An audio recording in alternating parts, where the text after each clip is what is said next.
Guarantee ಇದು guarantee news. ನಾನು ಧನುಶ್ರೀ. ಇದೇ ವೀಕೆಂಡ್ನಿಂದ ಬಹು ನಿರೀಕ್ಷಿತ IPL ಸೀಸನ್ 18 ಶುರು ಆಗ್ತಾ ಇದೆ. ಈ IPL ಸೀಸನ್ ಮುಗಿತಾ ಇದ್ದಂತೆ ಕನ್ನಡದ ಚಾನೆಲ್ಗಳು ಬಿಗ್ ಶೋ ಪ್ಲಾನ್ ಮಾಡಿಕೊಂಡಿದೆ. ಕಲರ್ಸ್ ಕನ್ನಡ ಬಿಗ್ ಬಾಸ್ನು ಕೂಡ ಮತ್ತೆ ಶುರು ಮಾಡೋ ಪ್ಲಾನ್ ಮಾಡಿದೆ. ಹಾಗಿದ್ರೆ ಯಾವಾಗ ಶುರು ಆಗುತ್ತೆ ಬಿಗ್ ಬಾಸ್ ಹೊಸ ಸೀಸನ್? ಯಾರಾಗ್ತಾರೆ ಈ ಬಾರಿ ಹೋಸ್ಟ್? ಇಲ್ಲಿದೆ ನೋಡಿ ಕಂಪ್ಲೀಟ್ ಡೀಟೇಲ್ಸ್. ಕಳೆದ ಜನವರಿಯಲ್ಲಿ ಕಲರ್ಸ್ ಕನ್ನಡದ ಬಹು ನಿರೀಕ್ಷಿತ ಬಿಗ್ ಬಾಸ್ ಶೋನ 11ನೇ ಸೀಸನ್ ಫಿನಾಲೆ ಆಯಿತು. ಈ ಬಾರಿಯ ಬಿಗ್ ಬಾಸ್ ಅನ್ನು ಜನ ತುಂಬಾನೇ ಕುತೂಹಲದಿಂದ ನೋಡಿದ್ರು. ಕಾರಣ ಈ ಬಾರಿ ಈ ಹಿಂದಿನ ಎಲ್ಲ ಬಿಗ್ ಬಾಸ್ಗಿಂತಲೂ ಹೆಚ್ಚಿನ ಅಬ್ಬರವಿತ್ತು. ಕೊನೆ ದಿನದವರೆಗೂ ಪ್ರೇಕ್ಷಕರು ಸರ್ಪ್ರೈಸ್ ಆಗೋ ಥರ ಟ್ವಿಸ್ಟ್ ಮೇಲೆ ಟ್ವಿಸ್ಟ್ ಕೊಡ್ತಾ ಇದ್ರು. ಇದೆಲ್ಲಕ್ಕಿಂತ ಹೆಚ್ಚಾಗಿ ಸುದೀಪ್ ಇದು ತಮ್ಮ ಬಿಗ್ ಬಾಸ್ ಜರ್ನಿಯ ಕೊನೆಯ ಸೀಸನ್ ಅಂತ ಆರಂಭದಲ್ಲೂ ಹೇಳಿದ್ರು. ಶೋ ಉದ್ದಕ್ಕೂ ಹೇಳ್ತಾನೆ ಬಂದ್ರು. ಈ ಬಿಗ್ ಬಾಸ್ ಸೀಸನ್ ನಡುವಲ್ಲೇ ಕಿಚ್ಚ ಸುದೀಪ್ ತಮ್ಮ ತಾಯಿಯನ್ನ ಕಳೆದುಕೊಂಡ ಕಾರಣ ಅವರ ತಾಯಿ ತುಂಬಾನೇ ಇಷ್ಟಪಡ್ತಿದ್ದ ಶೋವನ್ನ ಮತ್ತೆ ಮುಂದುವರಿಸಲ್ಲ ಅನ್ನೋ ನಿರ್ಧಾರಕ್ಕೆ ಸುದೀಪ್ ಬಂದಂತೆ ಕಾಣ್ತಿತ್ತು. ಜೊತೆಗೆ ಸುದೀಪ್ ಈ ಬಾರಿಯ ಬಿಗ್ ಬಾಸ್ನಲ್ಲಿ ತುಸು ಹೆಚ್ಚೆ ತಾಳ್ಮೆ ಕಳೆದುಕೊಂಡಂತೆ ಕಾಣ್ತಾ ಇದ್ರು. ಕಾರಣ ಈ ಬಾರಿಯ ಬಿಗ್ ಬಾಸ್ ಸ್ಪರ್ಧಿಗಳು. ಮುಂದಿನ ಸೀಸನ್ನಲ್ಲಿ ಸುದೀಪ್ ಇರಲ್ಲ ಅನ್ನೋ ಕಾರಣಕ್ಕೆ ಜನರು ಈ ಶೋನ ನೋಡ್ತಾ ಇದ್ರು.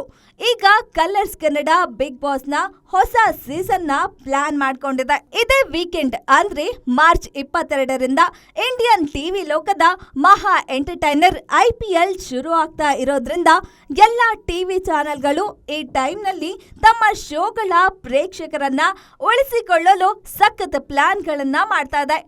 ಜೊತೆಗೆ ಈ IPL ಸೀಸನ್ನಲ್ಲಿ ಯಾವುದೇ ರಿಸ್ಕ್ ತೆಗೆದುಕೊಳ್ಳೋದು ಬೇಡ, ಯಾವುದೇ ಹೊಸ ಶೋನ ಲಾಂಚ್ ಮಾಡುವುದು ಬೇಡ ಅನ್ನೋ ಪ್ಲಾನ್ ಕೂಡ ಮಾಡಿಕೊಂಡಿದೆ. ಸದ್ಯ ಬಿಗ್ ಬಾಸ್ ಮುಗಿದ ಬಳಿಕ ಕಲರ್ಸ್ ಕನ್ನಡ ವಾಹಿನಿಯಲ್ಲಿ 2 ಹೊಸ ಧಾರಾವಾಹಿಗಳು ಲಾಂಚ್ ಆಗಿದ್ವು. ಈ 2 ಸೀರಿಯಲ್ಗಳ ಲಾಂಚ್ಗೆ 1 ತಿಂಗಳ ಮುಂಚೆಯಷ್ಟೇ ಒಂದು ಹೊಸ ಸೀರಿಯಲ್ ಲಾಂಚ್ ಆಗಿತ್ತು. ಈ 3 ಸೀರಿಯಲ್ಗಳು ಜನರ ಮನ ಗೆಲ್ಲೋದ್ರಲ್ಲಿ ಸೋತಂತಿವೆ. ಇದೇ ಕಾರಣಕ್ಕೆ ಈಗಾಗಲೇ ಡಿಸೆಂಬರ್ನಲ್ಲಿ ಲಾಂಚ್ ಆದ 100 ಜನ್ಮಕ್ಕೂ ಸೀರಿಯಲ್ ರೇಟಿಂಗ್ ಇಲ್ಲದ ಕಾರಣ ಬರೀ ವೀಕೆಂಡ್ನಲ್ಲಿ ಪ್ರಸಾರ ಮಾಡಲಾಗ್ತಿದೆ.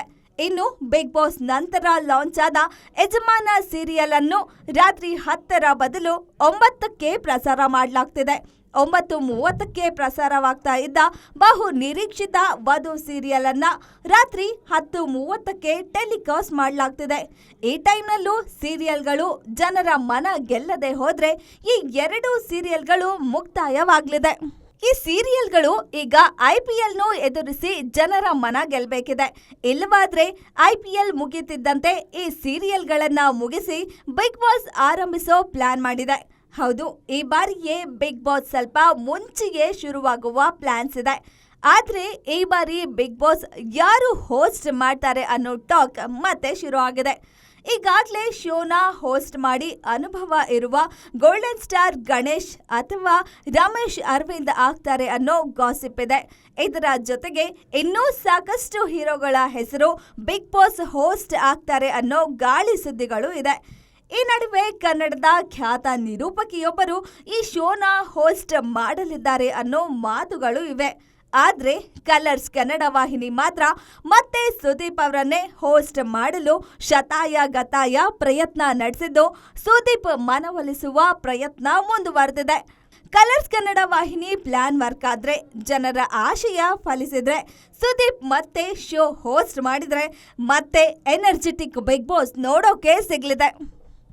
ನೋಡಿದ್ರಲ್ಲ, ಪ್ರತಿ ವರ್ಷ ಬಿಗ್ ಬಾಸ್ ಸೆಪ್ಟೆಂಬರ್ ಅಥವಾ ಅಕ್ಟೋಬರ್ ಅಲ್ಲಿ ಶುರು ಆಗ್ತಾ ಇತ್ತು.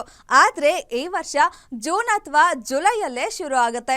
ಇನ್ನು ಈ ಬಾರಿ ಯಾರು ಹೋಸ್ಟ್ ಆಗ್ತಾರೆ ಅನ್ನೋ ಕ್ಯೂರಿಯಾಸಿಟಿ ಕೂಡ ತುಂಬಾನೇ ಹೆಚ್ಚಾಗಿದೆ. ಇನ್ನು ಸುದೀಪ್ ಅವರೇ ಈ ಬಾರಿ ಕೂಡ ಹೋಸ್ಟ್ ಆಗ್ಲಿ ಅನ್ನೋದು ಎಲ್ಲರ ಆಸೆ ಆಗಿದೆ. ಹಾಗೇನೆ ಸುದೀಪ್ ಅವರೇನಾದ್ರೂ ಈ ಬಾರಿ ಮತ್ತೆ ಹೋಸ್ಟ್ ಮಾಡಿದ್ರೆ ಪ್ರೇಕ್ಷಕರಿಗೊಂದು ಡಬಲ್ ಧಮಾಕ ಅಂತಾನೆ ಹೇಳ್ಬೋದು. ಮತ್ತಷ್ಟು ಸುದ್ದಿಗಾಗಿ ನೋಡ್ತಾ ಇರಿ ಗ್ಯಾರಂಟಿ ನ್ಯೂಸ್. ಸುದ್ದಿ ಖಚಿತ, ನ್ಯಾಯ ನಿಶ್ಚಿತ. ಗ್ಯಾರಂಟಿ ನ್ಯೂಸ್, ಸುದ್ದಿ ಖಚಿತ, ನ್ಯಾಯ ನಿಶ್ಚಿತ.